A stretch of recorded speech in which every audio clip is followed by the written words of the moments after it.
গাজর সাহেব, আপনি কি পাঠের দিকে মনোযোগী নাকি অন্য কিছু ভাবছেন? ঠিক ধরেছেন স্যার, ও তো সারাক্ষণ টমেটোকেই দেখছিল।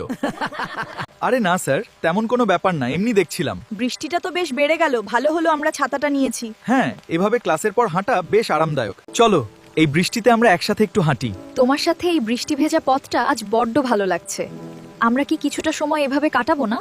এই গাজর আর টমেটোকে আজ শিক্ষা দিতেই হবে। ওদের দুজনকে আলাদা করার জন্য আমি দারুণ একটা বুদ্ধি বের করেছি, এবার মজাটা দেখাচ্ছি। তুমি কি কিছু বলছো না? না না, আমি জাস্ট এমনিই হাসছিলাম। এই গাজর আর টমেটো কেন একসাথে? এদের আলাদা করার জন্য আমার একটা দারুণ বুদ্ধি আছে। দাঁড়াও, মজা দেখাচ্ছি। এইবার তাদের দুজনের মধ্যে এমন একটা কাণ্ড ঘটাবো যে তারা আর কোনোদিন একসাথে বসবে না। তোমার জন্য এই সবজির তোড়াটি এনেছি, আশা করি এটি তোমার ভালো লাগবে। ও, এটা সত্যিই খুব সুন্দর। আমি সত্যিই অবাক হয়েছি। অনেক ধন্যবাদ তোমাকে। চলো, আজ এই আনন্দ উৎসবে আমরা একসাথে নেচে গিয়ে সময়টা উপভোগ করি। এমন সুন্দর সন্ধ্যা বারবার ফিরে আসে না, তাই হাসি খুশি মনে এই মুহূর্তটিকে রাঙিয়ে তোলো আমাদের সবার সাথে। এই গাজর, তুই কি ভাবছিস টমেটো মেয়েটি তোর হবে? আয় বাস্কেটবল কোর্টে, দেখি তোর কত ক্ষমতা। ঠিক আছে লঙ্কা, আমি তৈরি। খেলার মাধ্যমেই আজ সব ফয়সালা হবে। অসাধারণ এক বাস্কেট ছিল, তুমি দারুণ খেলেছো। আমরা সবাই তোমার জন্য খুব গর্বিত। এই জয়টা সত্যিই আমাদের জন্য অনেক বড় একটি প্রাপ্তি। অভিনন্দন তোমাকে।